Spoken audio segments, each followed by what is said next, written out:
What's up, everybody? This is Maxwell Comics Inc. I'm your host, Maxwell, and I know I've been gone for a while. I'm sorry, my stuff's been all messed up, so yeah, I'm thinking about that. So, here's gonna be a change to my videos. Instead of doing going into the whole episode, since I'm very, very rushed on time, I'm going to do highlights.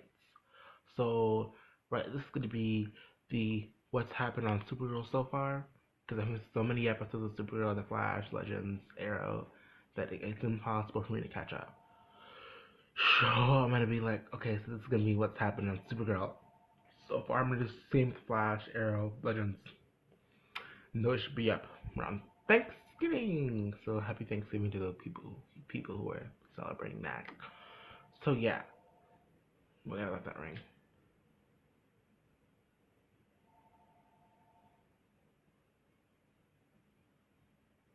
Yeah.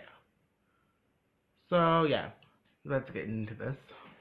My hair's all messed up.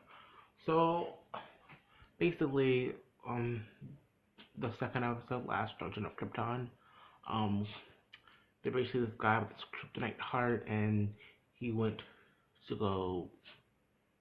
Basically, it's it's basically Cadmus. If you know the comic Cadmus, Cadmus is basically out for aliens. They all count. It does not look aliens. It's basically this season is very heavily based around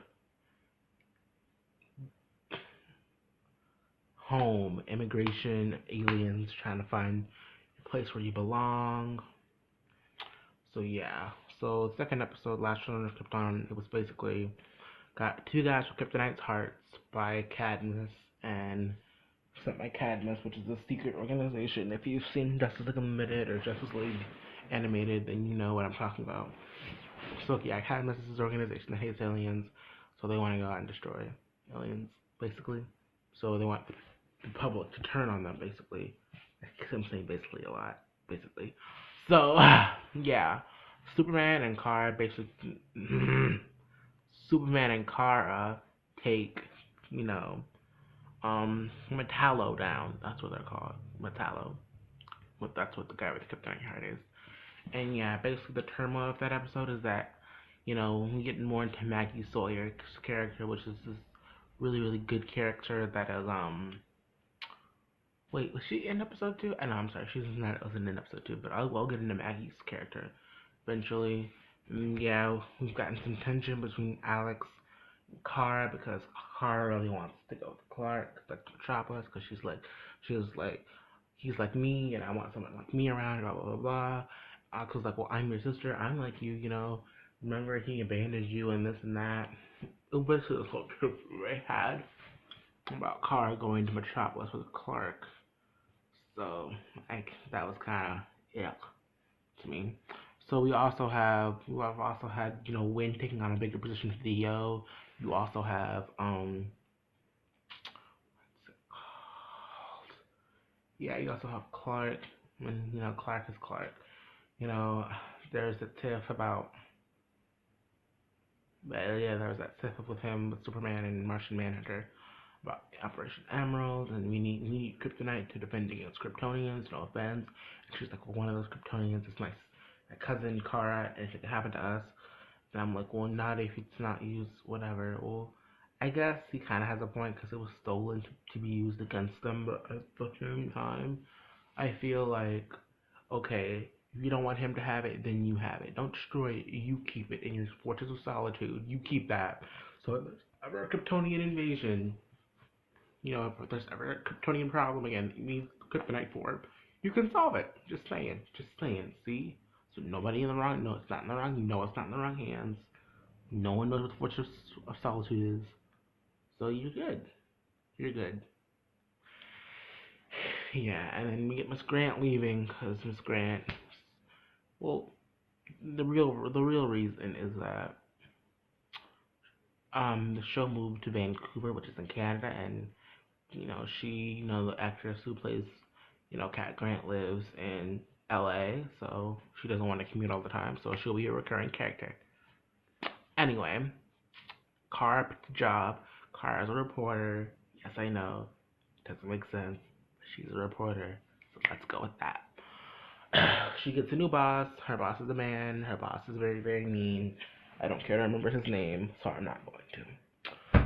Okay, so that was basically episode 2. Clark went back to Metropolis. It's all happy done.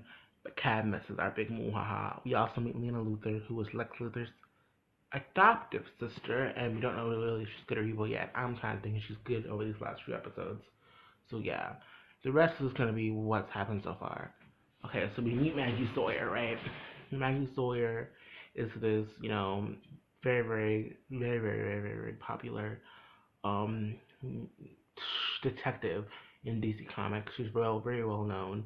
She's very, very well known to the LGBT plus community because she's like a lesbian character. And but that doesn't define her character. Like she's Maggie Sawyer, who just so happens to be a lesbian. Not it's a lesbian Maggie Sawyer. You know what I mean? Yeah. So she ties into Alex's story of and I'll get back into that later. We also get Megan Mars, who is the last daughter of Mars, but um, she like disguises herself. If you've seen Young Justice, you know who I'm talking about. She disguises herself as a green Martian, but she is really a white Martian, and the white Martians are very, very ugly and disgusting. So Young Justice. Let's just take a break. Yeah, because Young Justice. I'm gonna talk about Young Justice in another video. But see, Young Justice is a show that takes place on Earth 19, so it's kind of out of conflict, so it doesn't conflict with the other DC properties. So in this Earth, it seems that Mars is still there, and there are still other Martians around, because other green Martians around. Because like in this story's continuity, it is that he's like the last Martian in the comics, just like because he's the last Martian. His home was destroyed. Now in this property, it was said that his home was destroyed by the White Martians. So I don't think I'm not sure if that is the same way in the comics. I mean, his home was destroyed in the comics, yeah, but I don't know if it's because of the White Martians. I know it's because of some alien force, but I'm not sure if it's because of the White Martians. But either way, the White Martians are usually evil. But in this continuity, on Supergirl's continuity, it is that because the White Martians wiped out the Green Martians. I think that's how it's been for a long time. Because if you've seen Justice League, the animated Justice League, the animated series, that's the continuity there also. It's that what the Mars was destroyed by the White Martians. So that's why it's a big deal because she's a White Martian, and White Martians are usually evil, but I don't think she's evil because of course she's on Mars, she's Miss Martian, she's not evil. But she's lying and telling everybody she's a Green Martian when she's really a White Martian. I don't even know why, you know. To be honest, I think it would have been better if she just would have told the truth. Hi, I'm a White Martian. Don't hurt me. I'm just a refugee. I'm not trying to hurt nobody. So yeah, but basically you see this kind of them kind of finding comfort in each other. First they get out to kind of a rocky start because um John wants to do this mind thing with her where they merge minds or whatever. He's got taking the bond or the pledge or whatever. She doesn't want to do that obviously because number one, she just met him. That's kind of creepy.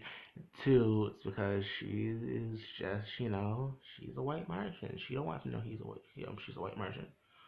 But yeah, so she's kind of really struggling with this throughout where we are so far, and there's even this episode where she's trying to um John is hurt and he needs a blood transfusion from a Green Martian. So it's like, oh, we know Green Martian. You have to call me God Mars.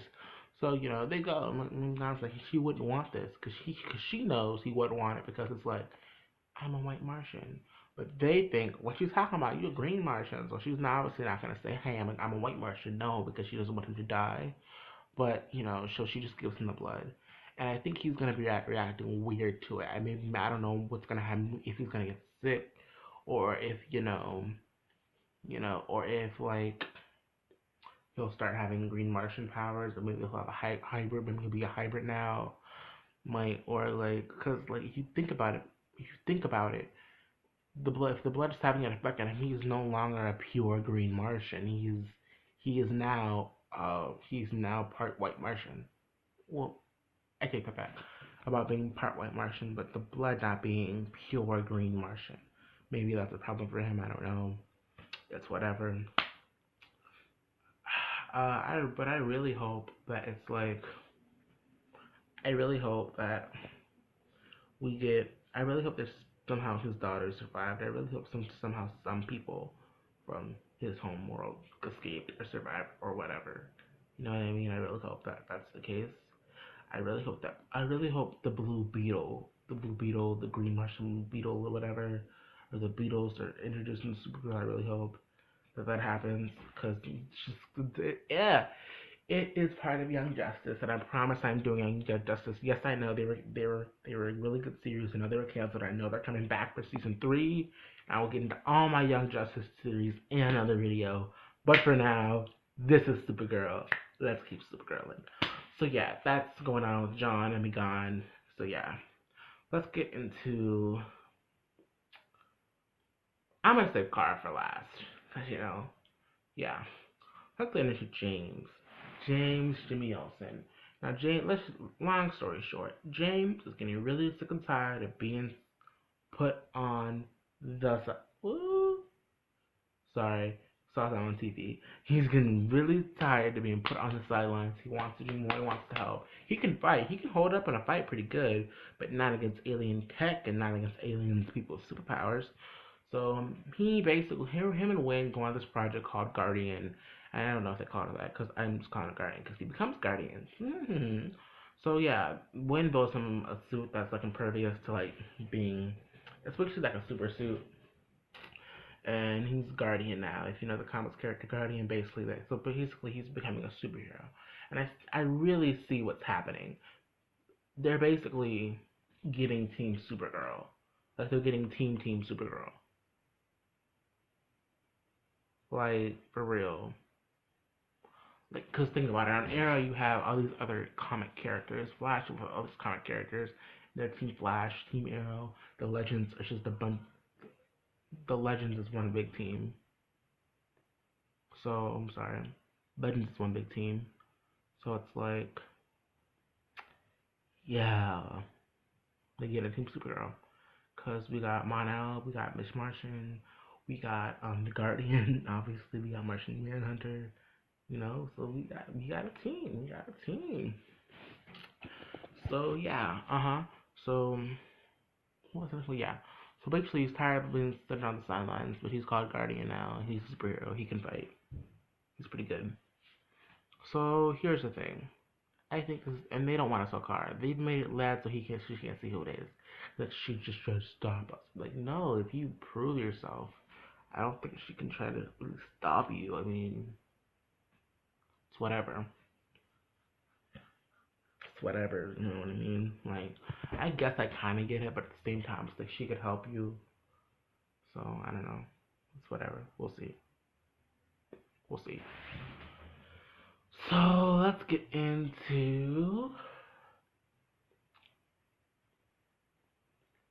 Alex and yeah. So Alex is questioning her sexuality because she met Maggie Sawyer. They're starting to vibe. She's starting to kind of like her. She's starting to have an attraction. So, and and I think in one episode Maggie called it like, oh, most gay women. She's like, no, I'm not gay, whatever. And then she was like, oh, okay, I'm sorry. And then at the end of that episode, she was like, yeah, maybe you're right.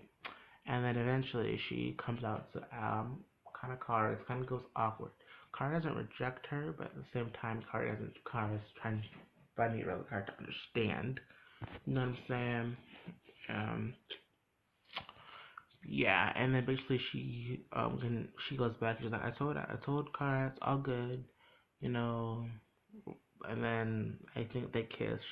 Alex kissed Maggie, and yeah, Maggie said, no, you kind of fresh out. I don't need to be dating someone who's fresh out. I think Alex. I think she likes Alex too. She just doesn't want to get hurt or hurt her or whatever. But yeah, here are my thoughts on it.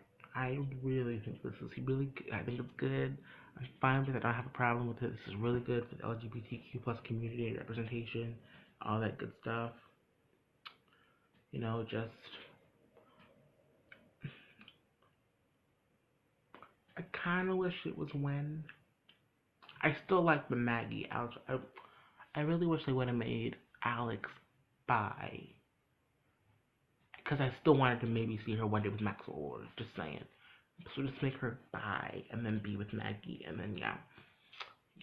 I wish they would have did that, but they've already done that, so they've already done this storyline, so it's whatever. And then I wish the gay character, because they said the season's almost gonna come out. It could be Win, and it could be this this could be this cool love triangle with Mon-El, Win, and Cara, because just to test their friendship and to give one something to do besides just sit at the computer desk. Kind of like what they're doing with Cisco. Cisco used to just be the funny tech guy, but now he's more than a funny tech guy. And we'll get into that during the Flash review of what's happened so far. So yeah, that's Alex. What's going on with her and Kara? We find out who the guy in the pod was. There's this guy. He's from Daxam. He's called Mon-El. I think he escaped our Kryptonian pod. He landed there when he first got there. He kind of was psycho, but now he's not psycho. And basically, he's from Daxam, and it's this planet that has warred with Krypton a lot. And basically, it's like Krypton's like they were like the snooty, stuck-up people, and Daxam was like the rebels. They don't need no help. So basically, Kara has kind of like alien race, and she's like, "You're from Daxam. I'm Daxamite. This, that. I can't trust you because you're a Daxamite." And then at the end, she realized she's being racist, and that's not nice. So yeah, she's basically trying to take him under her wing and train him, and she's having to come to the conclusion all of the time that Mon-El is not Clark. Mon-El is not her. He is Mon-El. He's gonna make his own mistakes. He's gonna do his own thing, trying to fit into hers. Like she tried to get him a job at Kako and make him wear glasses and make him be a superhero. No, that's not what he wants to do. And then eventually, in an episode, it's revealed that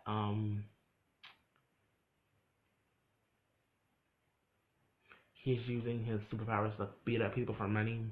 And she's like, "That's a waste of your powers. It's this and that." I do think that is a waste of your. I do think that's not nice. That's not some good.